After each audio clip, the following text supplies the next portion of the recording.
خاص طور پر جو تحریریں انہوں نے عبد الملک کے لیے لکھی وہ مورخانہ اسلوب کا نمونہ ہے، اور سب سے پہلے انہوں نے یہ اسلوب اپنایا اور اس کے مطابق کسی معاملے کی ایک مکمل اور متکامل تصویر انہوں نے اپنے مکتوب الیہ کو بھیجی عبد الملک بن مروان کو۔ عروہ ابن زبیر کے بعد آہستہ آہستہ یہ اسلوب مورخین میں مقبول ہوتا گیا۔ جن شخصیت نے سب سے زیادہ اس اسلوب کو اپنایا وہ بعد میں ہیں، اس کا تذکرہ بعد میں کریں گے، جو مورخین کے نمائندہ ہیں، لیکن بعض بڑے فقہا نے بھی اس اسلوب کو کہیں نہ کہیں استعمال ضرور کیا ہے۔ مثال کے طور پر امام شافعی، یہ بند ہو گیا کس کا ہے؟ امام شافعی جہاں ایک بہت بڑے فقیہ ہیں وہاں ایک بہت بڑے محدث بھی ہیں۔ امام شافعی کی اپنی کتاب میں، کتاب الام میں، بے شمار احادیث ہیں جو استناد کے بہت ہی اونچے درجے پر ہیں۔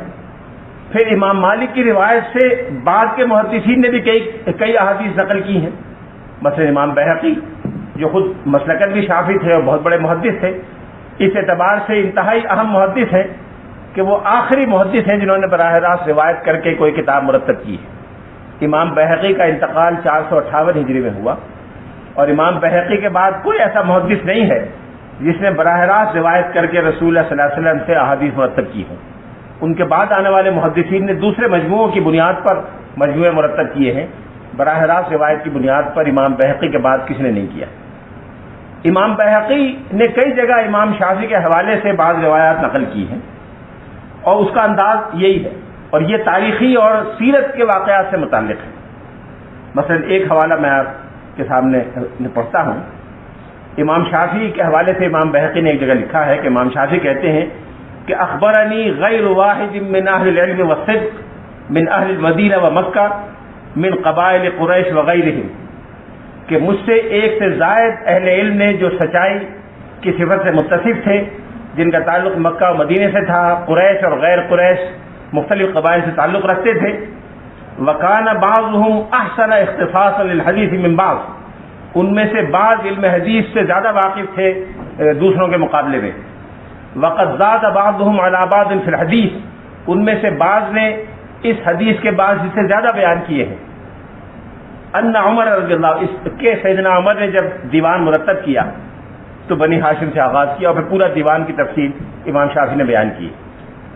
اب یہ گویا امام شافعی جیسے بہت بڑے محدث اور بہت بڑے فقیہ ایک تاریخی واقعہ صحابہ کے زمانے کا بیان کر رہے ہیں کہ حضرت عمر فاروق نے دیوان جب مرتب کیا تو کیسے کیا۔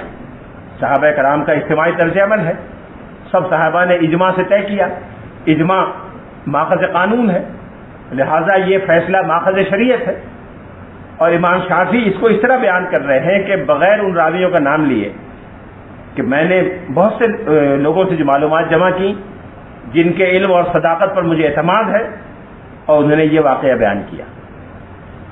یہ مثال اس بات کو واضح کرنے کے لیے کافی ہے کہ جو اسلوب مورخین نے شروع میں اختیار کیا تھا، سیرت نگاروں نے، اور جس پر شروع میں محدثین کو تأمل تھا اور شدید ملاحظات انہوں نے ظاہر کیے، وہ بالتدریج مقبول ہوتا گیا، یہاں تک کہ امام شافعی جیسے جید ترین اہل علم نے اس کو اختیار کیا۔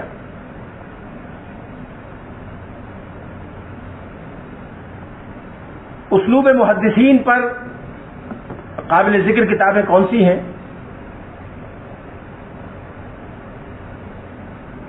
ان کا اگر تفصیلی جائزہ لیا جائے تو بات بڑی لمبی ہو جائے گی، ان میں سے بعض کا کل میں تذکرہ کروں گا، لیکن ایک بات ضروری عرض کرنی ہے، وہ یہ کہ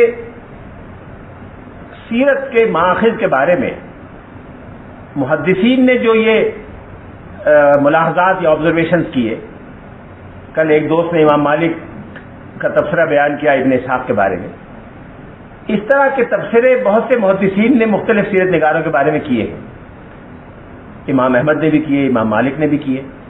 اب ہمارے مغربی محققین کا طریقہ کار یہ ہے کہ وہ اس طرح کے بیانات کو جمع کر لیتے ہیں، امام مالک نے یہ کہا، فلاں نے یہ کہا، فلاں نے یہ کہا، اور اس کے بعد یہ ثابت کرتے ہیں کہ سیرت کے جتنے مصادر ہیں وہ سب ناقابل اعتماد ہیں۔ یہ بات باقاعدہ سن 1980 میں 81-80 میں ایک سیمینار ہوا تھا یورپ میں، غالباً جرمنی میں، جس کا موضوع یہ تھا کہ حضور کے سوانح عمری کے جو مصادر اور مآخذ ہیں وہ غیر مستند ہیں، اور غیر مستند مآخذ کی موجودگی میں اور مستند مآخذ کی عدم موجودگی میں ہسٹورک اور ریئل محمد کا پتہ کیسے چلایا جائے۔ نعوذ باللہ من ذالک، گویا یہ سارے مآخذ، اس لیے یہ ملاحظات کے بارے میں احتیاط سے کام لینا چاہیے۔ کل جو میں نے جواب میں کہا تھا کہ جو جرح غیر مفسر ہے وہ قابل اعتماد نہیں ہوتی، جرح مفسر اور تعدیل مفسر، ان دونوں کو سامنے رکھ کے پھر ایک فیصلہ کرنا پڑتا ہے۔ اس لیے کسی ایک محدث کی رائے پر کسی راوی کے بارے میں قطعیت کے ساتھ کوئی فیصلہ دینا مناسب نہیں ہے۔ ان تمام محدثین نے اپنی اپنی کتابوں میں جو مواد شامل کیا ہے وہ ہر اعتبار سے، آپ اسے عقلی اعتبار سے دیکھ لیں کہ کسی بیان کو جانچنے کے عقلی دلائل کیا ہو سکتے ہیں، اور کسی بیان کو جانچنے کے نقلی دلائل کیا ہو سکتے ہیں۔ نقلی دلائل وہ ہیں جن کو علماء حدیث نے اصول روایت کے نام سے بیان کیا ہے کہ کسی راوی کی روایت کو قبول کرنے کے اصول کیا ہے۔ پھر عقلی دلائل وہ ہیں جس کو اصول درایت کے نام سے بیان کیا ہے، جس کو آپ انگریزی میں کہہ سکتے ہیں کہ انٹرنل کریٹیسزم آف دی حدیث and external criticism of the حدیث، کہ حدیث کا بیرونی نقد یعنی روایت کے اعتبار سے، حدیث کا داخلی نقد درایت کے اعتبار سے۔ ان دونوں اصولوں کی روشنی میں جو بیانات محدثین نے شامل کیے ہیں، جو تمام کتب حدیث میں موجود ہیں، ان کی بنیاد پر لوگوں نے کتابیں لکھی ہیں۔ ابھی میں نے ذکر کیا ڈاکٹر ہمارے شیخ صفی الرحمان مبارک پوری کتاب الرحیق المختوم، یہ سب کی سب کتب حدیث سے ماخوذ ہے۔ پھر کتب حدیث میں جو احادیث بیان ہوئی ہیں ان سے لوگوں نے الگ سے کتابیں لکھی ہیں، ایک دو کا میں بھی ذکر کرتا ہوں۔ حافظ ابن حجر اسقلانی جو بخاری کے بہت بڑے شارحین میں سے ہیں، ان سے بڑا محدث اپنے زمانے میں شاید کوئی نہ ہو، یا چند جید ترین محدثین میں سے وہ ایک تھے۔ ان کی کتاب میں جا بجا سیرت کے مختلف مباحث پر گفتگو ہوئی ہے، اور صرف روایت کی بنیاد پر ہوئی ہے۔ حافظ ابن حجر اسقلانی تو معراج پر تھے علم روایت اور علم حدیث کی، انہوں نے کوئی بات ایسی نہیں کہی جو خالصتاً اصول روایت اور اصول درایت پر پوری نہ اترتی۔ ان کی اس پوری کتاب سے سیرت کا مواد نکال کر حال ہی میں ایک بزرگ نے 3 جلدوں میں شائع کیا ہے، شاید میں نے پہلے بھی ذکر کیا تھا۔ یہ جو 3 جلدوں کی کتاب ہے، یقیناً اس کو حافظ ابن حجر نے بطور کتاب سیرت کے نہیں لکھا، لیکن اس کا ایک ایک لفظ حافظ ابن حجر کے قلم سے نکلا ہے۔ ان کی کتابوں سے استخراج کر کے نکال کر اس طرح مرتب کر دیا ہے کہ ان کے مباحث مکمل طور پہ سامنے آ گئے۔ اس کتاب کا جائزہ لیا جائے تو معلوم ہوتا ہے کہ حافظ ابن حجر نے سیرت پر تحقیق کا بس کوئی حق ادا کر دیا، اور جس طرح سے صحیح بخاری کی شرح کا حق ادا کر دیا انہوں نے، اور یہ کہا گیا کہ لا ہجرت بعد الفتح، تو ایسا معلوم ہوتا ہے کہ روایتی نقطہ نظر سے، حدیثی نقطہ نظر سے سیرت کا حق انہوں نے ادا کر دیا، اور جو کچھ سیرت کے بارے میں علم حدیث کی روشنی میں کہا جا سکتا ہے وہ انہوں نے کہہ دیا۔ یہ تھا سیرت کا قدیم ترین اسلوب اور مستند ترین اسلوب، جس نے سیرت کے تمام بنیادی مباحث کو محفوظ کر دیا۔ اس کا کور جسے کہہ سکتے ہیں کور آف دی سیرہ، وہ انہوں نے متعین کر دی۔ اب اس میں جزوی تفصیلات تاریخ سے، ادب سے، مختلف مآخذ سے اضافہ کی جا سکتی ہے۔ جس کو اس سے اتفاق ہو وہ اضافہ کرے، جس کو اتفاق نہ ہو وہ اضافہ نہ کرے، لیکن سیرت کے علم پر اس کو ناقابل تصور ناقابل قبول سمجھنے سے کوئی فرق نہیں پڑے گا۔ صرف ایک کتاب کا ذکر کرتا ہوں جو اس موضوع پر قدیم ترین کتاب بھی ہے اور مستند ترین کتاب بھی ہے، وہ امام ترمذی کی شمائل نبوی ہے۔ کتاب الشمائل سیرت نبوی کے ایک پہلو کی جامع اور مکمل کتاب ہے۔ رسول اللہ صلی اللہ علیہ وسلم کا حلیہ مبارک، رسول اللہ صلی اللہ علیہ وسلم کے شخصی عادات و خصائل، اور رسول اللہ صلی اللہ علیہ وسلم کے ذاتی اور شخصی زندگی کے پہلو، اس پر یہ سب سے مقبول سب سے قدیم اور سب سے زیادہ مستند کتاب ہے. غالباً دنیا کی ہر زبان میں اس کے ترجمے ہوئے ہیں، اردو زبان میں بھی اس کے ترجمے ہوئے ہیں.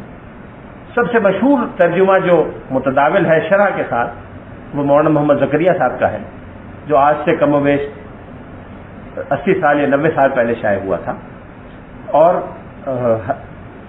ہر جگہ دستیاب ہے. اسپین میں، مسلم اسپین میں مسلمانوں کی روایت بڑی مضبوط رہی اور بعض جید ترین اہل علم اسپین میں پیدا ہوئے.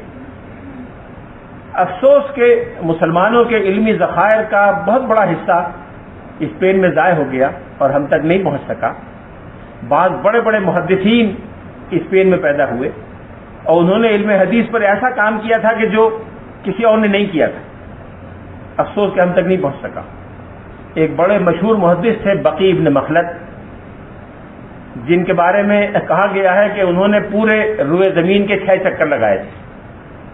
روئے زمین سے مراد دنیا اسلام تھی، یعنی یہ نہیں کہ پورے کرۂ ارض کا چکر لگایا تھا، بلکہ دنیا اسلام کے جو انتہائی مشرقی مقامات تھے، جو چین کی سرحد کے قریب آپ سمجھ لیں، بلکہ کاشغر وغیرہ، وہاں سے لے کر اور اسپین تک اس پورے علاقے کے انہوں نے 6 چکر لگائے تھے. ظاہر ہے گھوڑے کی پشت پہ لگائے ہوں گے یا اونٹ کی پشت پہ لگائے ہوں گے، کتنا وقت لگا ہوگا ہم نہیں جانتے. لیکن انہوں نے حدیث کی ایک کتاب مرتب کی تھی جس کے بارے میں تمام محدثین اور تذکرہ نبی صلی اللہ علیہ وسلم نے لکھا ہے کہ اس جیسی کتاب حدیث کی کوئی نہیں لکھ پایا تھا، لیکن ضائع ہو گئی، ہم تک نہیں پہنچی. اسی طرح سے علم تفسیر کی بعض بہترین کتابیں، جید ترین کتابیں، ایسی کتابیں جو آج موجود ہیں اور تفسیری ادب میں اپنی نظیر نہیں رکھتی، وہ بھی اسپین میں مرتب ہوئی. قرطبہ جو مشہور شہر ہے، وہاں کے بزرگ امام قرطبی مشہور ہیں، اور جب قرطبی مطلقاً نام لیا جائے تو اس سے وہی مراد ہوتے ہیں. ان کی تفسیر 25-30 جلدوں میں 12 چھپی ہے، آج موجود ہے، اور اس اعتبار سے ایک مکمل ترین تفسیر قرآن ہے کہ تفسیر قرآن کے بارے میں جو کچھ کہا جا سکتا ہے اور جن جن علوم و فنون سے مدد لی جا سکتی ہے وہ سارے کے سارے اس میں موجود ہیں. اس لیے اسپین کی روایت کا میں نے تذکرہ اس لیے کیا کہ اسپین کی روایت بڑی مضبوط تھی، بڑی قوی تھی، اور وہاں کی روایت میں کسی آدمی کا نمایاں کرنا اپنے آپ کو یہ کوئی آسان کام نہیں تھا. ایک بڑے محدث تھے جن کے بارے میں اہل اسپین نے یہ کہا، اہل اندلس نے، کہ ہوا عالم اہل المغرب، کہ اہل مغرب کے سب سے بڑے عالم ہیں. وہ عالم اہل المغرب علامہ حافظ ابن عبد البر تھے. حافظ ابن عبد البر حدیث، تذکرہ، تفسیر، سیرت، ان میں سے ہر فن میں عالم اہل المغرب اپنے زمانے میں قرار پائے.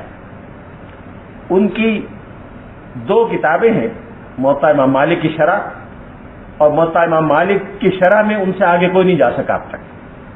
ابن عبد البر کا انتقال 463 میں ہوا تھا. 463 سے لے کر آج 1400-1000 سال کے قریب ہونے والے ہیں. ان 1000 برسوں میں کوئی شخص موطا امام مالک کی شرح میں حافظ ابن عبد البر سے آگے نہیں گیا. انہوں نے ایک شرح تو لکھی تھی حافظ موطا امام مالک کی روایت کے نقطہ نظر سے، اور ایک لکھی تھی فقہی نقطہ نظر سے کہ موطا امام مالک میں جو فقہی مسائل بیان ہوئے ہیں وہ کیا ہیں، اور ایک یہ تھی کہ جو روایات ہیں ان کے راوی ہیں اور علم اصول حدیث کے نقطہ نظر سے جو مباحث ہیں وہ بیان کیے. اور دونوں کتابیں اپنے فن کی بہت اونچے درجے کی کتابوں میں سے ہیں. التمہید لما فی الموطا من الآثار والمسانید، اور ایک لکھی تھی